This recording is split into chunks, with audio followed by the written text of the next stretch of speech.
Poe moves back to Richmond in August of 1835 to work on the staff of the Southern Literary Messenger, which is right down the street, 4 blocks down the street at 15th and Main Streets.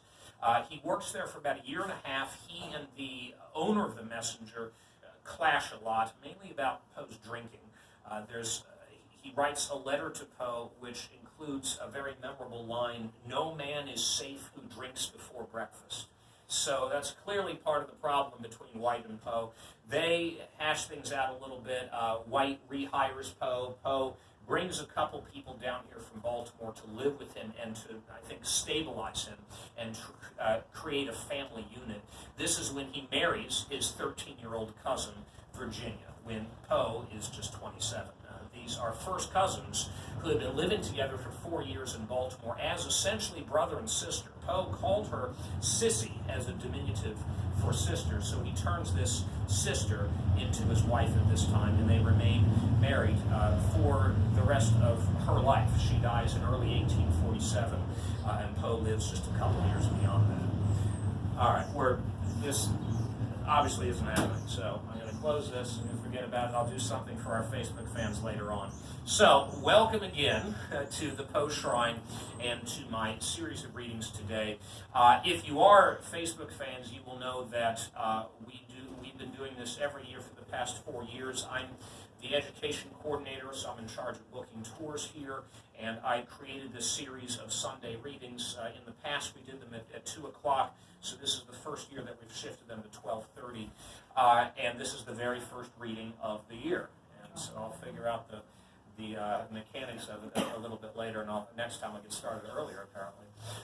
So again, the theme of this one is poems within stories. I'm going to read you a couple more. Now, first of all, take a look at the garden out here. I know some of you are on my tour, and some of you may have read some things on your maps, but I want to repeat the information about this garden. When this museum opened in 1922, it was just the old stone house and this garden. The founders of this museum read through Poe's poems. They picked out references to plants, flowers, objects that are mentioned in the poems, and they incorporated them into the landscaping of the garden. And they paid special attention to one poem in particular. It's a poem called "To One in Paradise." And today I'm going to read the entire poem to you, but the first few lines are, "Thou wast that all to me, love, for which my soul did pine. A green isle in the sea, love, a fountain and shrine, all wreathed with fairy fruits and flowers, and all the flowers were mine." So with a little imagination, you can see the green isle stretching out here. The fountain is right there, and the shrine is right here. So the shrine was built out of bricks from the Southern Literary Messenger, which is where Poe worked on the staff as essentially the editor. That building was 4 blocks away from here. In the 19-teens, the city wanted to demolish that building. Now, the idea for this museum had already been had, and the future founders of the museum wanted to stop the city from demolishing the building because they wanted to put the museum there. They failed. The city demolished the building, but the founders got the bricks. So they brought the bricks over here and turned them into this shrine for Edgar Allan Poe. So that is where we are right now, and it's a great place to do things like this. And now I will read you the full text of "To One in Paradise." First, though, as I mentioned, this is within a story. It's a story called The Assignation. It's an early story. It's an interesting one. It's not among his very best, but it's worth reading. Poe, at this stage in his career and life, was heavily influenced by Lord Byron, as were lots and lots of other American and European writers at this time in the 1830s. And not just Byron's writing, but Byron's life. You know, a lot of writers lead essentially not overly exciting lives. You know, they sit and read and they write a lot, and that's what they do. But Lord Byron, I think, very deliberately led an exciting life. He fought in the Greek Wars of Independence and was mad, bad, and dangerous to know, in a very famous quote about him. So Poe is one of these people who was kind of in the thrall of Byron, at least early in Poe's career. And The Assignation is a very Byron-esque story. And it's dark. It's about a suicide pact and infanticide. And it has this poem within it. Poe, again, published The Assignation with this poem in it, and then published the poem separately after tinkering with it a little bit to make it stand alone better. And here is the entire poem. Thou wast that all to me, love, for which my soul did pine. A green isle in the sea, love, a fountain and a shrine, all wreathed with fairy fruits and flowers, and all the flowers were mine. Ah, dream too bright to last, ah, starry hope that didst arise but to be overcast. A voice from out the future cries, on, but o'er the past, dim gulf, my spirit hovering lies, mute, motionless, aghast. For alas, alas, with me the light of life is o'er. No more, no more, no more. Such language holds the solemn sea to the sands upon the shore. Shall bloom the thunder-blasted tree, or the stricken eagle soar. And all my days are trances, and all my nightly dreams are where thy dark eye glances, and where thy footstep gleams, in what ethereal dances, by what ethereal streams. And that is it. So, this is a good example of the founders of this museum and other people in this time period, meaning the 19-teens and 20s when this museum was open, of not focusing on Poe's horror stories. At this time, there was some sort of queasiness about Poe's horror stories, certainly here in Richmond, and I think in America in general. And so those that did want to honor Poe were focusing more on his poetry. And even in this example, they just took that first stanza. Now, again, this poem is within a very dark story about suicide, and the entire poem is, as you just saw, not exactly light and happy, but the first stanza, if you just pull the first stanza out of context, then you can use it to create a lovely garden. And it seems to us today like avoiding much of what Poe wrote, and I think in a sense that is what they were doing, but at least they did honor Poe in some way here in his hometown. Conversely, in France, Poe has been very popular for a long time. I just chatted with the folks on my tour about this. Charles Baudelaire, a great French poet about 15 years younger than Poe, translated Poe into French because he couldn't write Poe's work. Baudelaire said at one point, I wish I had written Poe's work. So he did the next best thing, he translated it into French. This made a huge impact on French literature and French writers. Baudelaire, Mallarmé, Verlaine, Valéry, Rimbaud, all these great French writers of the mid and later 19th centuries were deeply influenced by Poe, and in several cases did their own translations of Poe. Now, these men certainly didn't shy away from the darker aspects of what Poe was writing about, but again, in the 19-teens and 20s, there was, I think, some reticence, getting away a little bit from those darker works that Poe did. The next poem, I already did this one. I'll do it again because I love it and because we have two new people, and because I want to tie it into our theme here. The poem I recited a few minutes ago is called The Conqueror Worm. It's within a story called Ligeia. And I also want to give you a bit more context for this as it relates, or as it may relate to Poe's life. Poe was a parishioner at a church called Monumental Church, which is right up there. It's an easy walk from here. If you want to check it out, you won't be able to get inside, but it is still there. Monumental Church was built in 1814 on the site of a theater called simply the Richmond Theater. And this is important for us and for Poe because it's the theater where Poe's biological mother gave her last theatrical performances in the fall of 1811. She died of tuberculosis on December 8th of 1811, and then on December 26th, the theater was packed full of people to see two plays. Halfway through the second play, which was called The Bleeding Nun, the theater catches fire. And a lot of people get out, but 72 people die, including the governor of Virginia, the president of the Bank of Virginia, other prominent people in this community. So they don't build a new church after this enormous disaster. They don't build a new theater. They do build a church, Monumental Church, which is the church that is there now. It opens as a church, as a memorial for those dead, and there are little references to that throughout the architecture of this church. It's also a tomb, because virtually all of those dead are underneath this church in a crypt to this day. And again, the Allens purchase a pew in this church as part of a fundraising scheme, raise money to build the church in the first place. So the Allens own a pew. They can go sit in that pew anytime. Poe does do that a number of times in his teenage years, along with Mrs. Allen. So Poe knows this story very well about the theater fire. He knows, of course, that his mother had performed in that theater a number of times before her death. Those were her last performances. And the reason that Poe grew up in Richmond is because his mother died here. As she was a touring actress, he could have grown up anywhere or all over the place, but he grew up here because his mother died here, and he was taken in by the Allens. So the poem that I'm about to recite may well have been influenced by this theater fire. And again, it goes, "Lo, 'tis a gala night within the lonesome latter years. An angel throng, bewinged, bedight in veils, and drowned in tears, sit in a theater to see a play of hopes and fears, while the orchestra breathes fitfully the music of the spheres. Minds in the form of God on high mutter and mumble low, and hither and thither fly. Mere puppets they, who come and go at bidding of vast formless things that shift the scenery to and fro, flapping from out their condor wings invisible woe. That motley drama, oh be sure, it shall not be forgot, with its phantom chased forevermore by a crowd that sees it not, through a circle that ever returneth in to the self-same spot, and much of madness and more of sin and horror the soul of the plot. But see, amid the mimic rout, crawling shape intrude, a blood-red thing that writhes from out the scenic solitude. It writhes, with mortal pangs the minds become its food, and seraphs sob at vermin fangs and human gore imbued.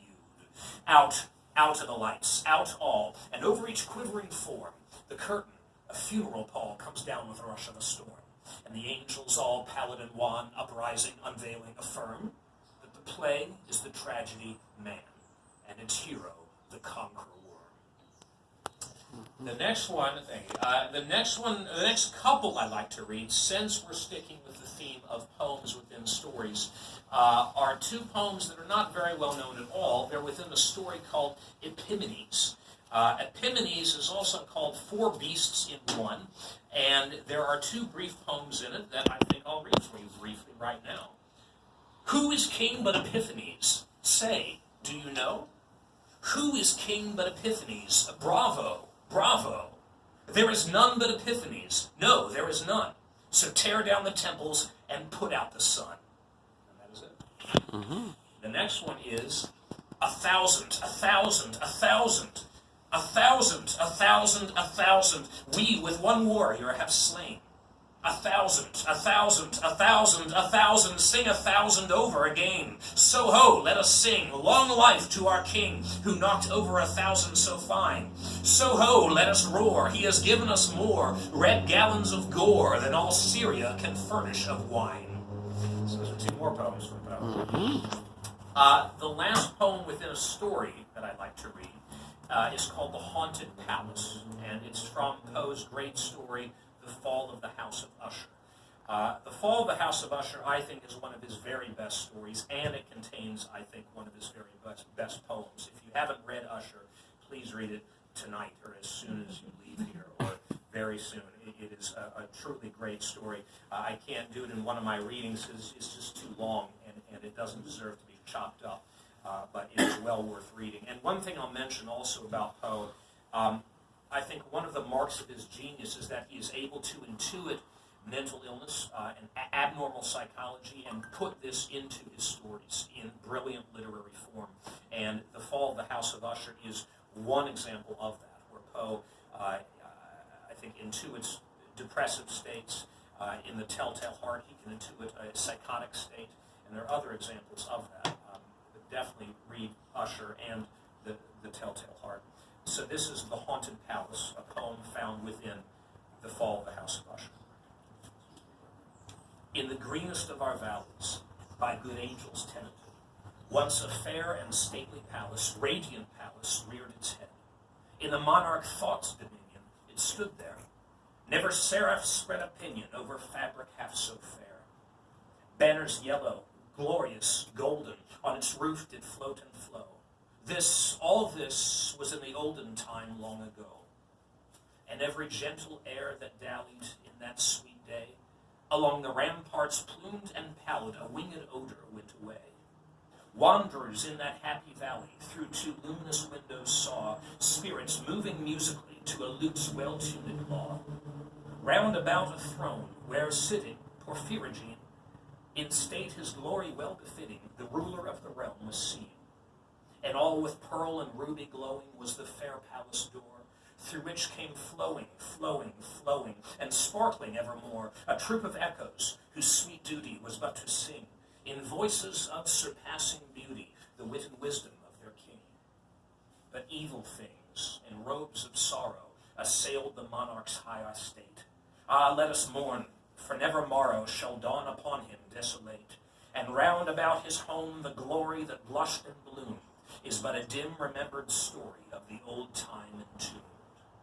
And travelers now within that valley, through the red-litten windows see vast forms that move fantastically to a discordant melody, while like a ghastly rapid river through the pale door, a hideous throng rush out forever and laugh, but smile no more. That's 100,000. I'd like to add a couple more poems. These poems were not found within stories at all, but I thought I'd read them. Both of these poems Poe worked on really throughout his life. And one of them is called The Sleeper, although as Poe did sometimes, he changed the title a few times. So if you're a real Poe scholar, if you're digging around, you might find a similar poem under a different name. The other is called A Dream Within a Dream. And Poe really worked on A Dream Within a Dream literally his entire writing career. It's one of his better-known poems. It's fairly short. I'll read The Sleeper first. It's an interesting poem. Poe at one point claimed he liked it better than The Raven, which I don't know if I agree with it, but I think I can sympathize with Poe. Poe got sick of The Raven. He had to read it all the time, over and over and over again. So I kind of understand. He wrote. If any of you are particularly interested in poetry, he wrote a very interesting essay called The Philosophy of Composition. And he, on the one hand, he's very proud of The Raven, and he tells how he put it together. On the other hand, he's kind of trying to demystify it, and he's sick of it already by 1846, and he has another 3 years to read it constantly. So that may be why he claims to have preferred this one better. But anyway, I'm not disparaging The Sleeper. I'm just wondering if Poe, if he had other motives for saying that. At any rate, here is The Sleeper. At midnight, in the month of June, I stand beneath the mystic moon. An opiate vapor, dewy, dim, exhales from out her golden rim, and softly dripping, drop by drop, upon the quiet mountaintop, steals drowsily and musically into the universal valley. The rosemary nods upon the grave, the lily lolls upon the wave. Wrapping the fog about its breast, the ruin moulders into rest, looking like Lethe, see, the lake, a conscious slumber seems to take, and would not for the world awake. All beauty sleeps, and lo, where lies her casement open to the skies, irony with her destined eyes. O lady bright, can it be right? This window open to the night? The wanton airs from the treetop laughingly through the lattice drop, the bodiless airs, a wizard rout, flit through thy chamber in and out, and wave the curtain canopy so fitfully, so fearfully, above the closed and fringed lid, neath which thy slumbering soul lies hid, that o'er the door and down the wall, like ghosts the shadows rise and fall. O lady dear, hast thou no fear? Why, and what art thou dreaming here? Sure thou art come o'er far-off seas, a wonder to these garden trees. Strange is thy pallor, strange thy dress, strange above all thy length of tress, and this all solemn silentness. The lady sleeps. O may her sleep, which is enduring, so be deep. Heaven have her in its sacred keep. This chamber changed for one more holy, this bed for one more melancholy. I pray to God that she may lie forever with unopened eye, while the dim sheeted ghosts go by. My love, she sleeps. O may her sleep, as it is lasting, so be deep. Soft may the worms about her creep, far in the forest dim and old. For her may some tall vault unfold, some vault that oft hath flung its black and winged panels fluttering back, triumphant o'er the crested palls of her grand family funerals, some sepulchre remote, alone, against whose portals she hath thrown in childhood many an idle stone, some tomb from out whose sounding door she ne'er shall force an echo more. Thrilling to think, poor child of sin, it was the dead who groaned within. That's the sleep. So for the last poem that I will read, this is going to be a dream within a dream, and I think it's appropriate to read as the last one because it's sort of a parting poem, and again, it was finally published at the very end of Poe's life, although he'd been working on it pretty much his whole life. A dream within a dream. Take this kiss upon the brow, and in parting from you now, this much let me avow. You are not wrong, who deem that my days have been a dream. Yet if hope has flown away in a night or in a day, in a vision or in none, is it therefore the less gone? All that we see or seem is but a dream within a dream. I stand amid the roar of a surf-tormented shore, and I hold within my hand grains of the golden sand. How few, yet how they creep through my fingers to the deep, while I weep. Oh God, can I not grasp them with a tighter clasp? Oh God, can I not save one from the pitiless wave? Is all that we see or seem but a dream within a dream?